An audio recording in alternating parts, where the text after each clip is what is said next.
So we're not going to have an official do's and don'ts segment in this module, but I do want to share some advice because sometimes the world of funders and accelerators and incubators can feel kind of overwhelming.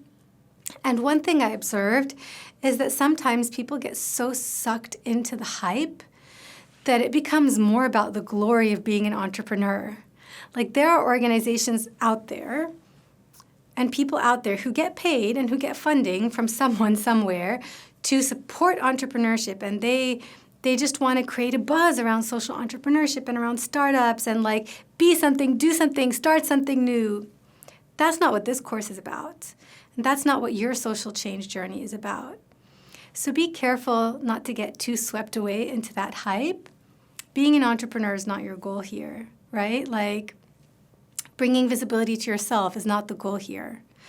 It may be something you need to do in order to bring visibility to your social mission. So of course you need to learn how to do that. But don't forget that it's not about you. It's not about any one person. So that's the first piece of advice I want to give you, is to like stay grounded in your why. Why are you doing this work? When you ask yourself that question, you'll remember that it's about other people. And that will help you make wise decisions about where to spend your time in seeking non-financial support, in participating in all these events, and in finding sources of financial and non-financial support that share your why, that are doing this for the same reasons, that understand what you're trying to achieve, and that are hoping to help you achieve that. So that alignment of values and cause is super important. And then the other piece of advice I wanted to give you is that it's helpful to organize information about all these different resources so that you don't feel overwhelmed. So I mentioned the case, Smart Impact Capital, that Duke created. It's a website you can sign up for. It's not free, but you can contact them and ask them for financial aid if you feel that their price is not comfortable for you.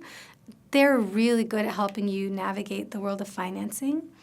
And then I created this little tool which is called a resource dashboard that might also help. And this is just conceptual. It's basically like you creating an Excel sheet where one tab is your proof of concept, like when you're just starting out, just testing an idea, what could be some resources for you. One tab is your launch. Like you might be working on your idea still, but come across resources that you want to note for later. So put that in your launch tab, like these people might be able to support me when I'm ready to launch. And then the third tab can be growth. So like once I'm ready to scale, I won't qualify for this unless I've already reached a lot of people, etc. Let me keep track of these resources for later. Okay?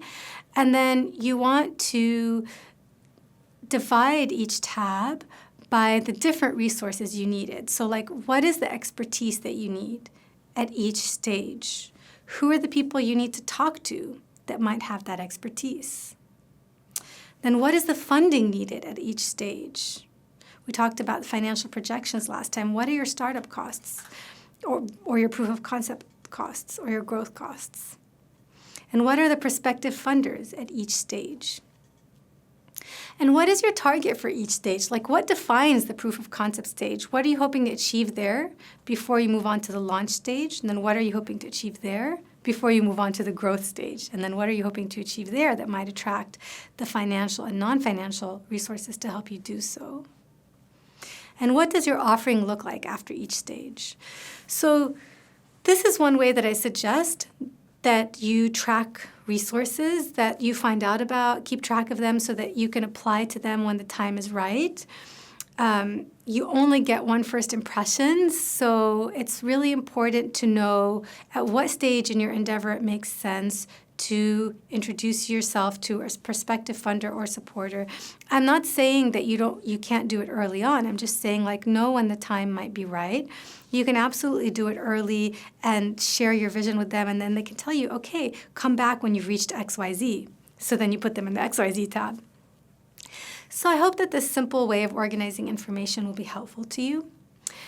And that's pretty much all I wanted to say about the ever-changing world of social financing. So we're going to end with one more video, which is a case study about the DBL fund, which stands for double bottom line.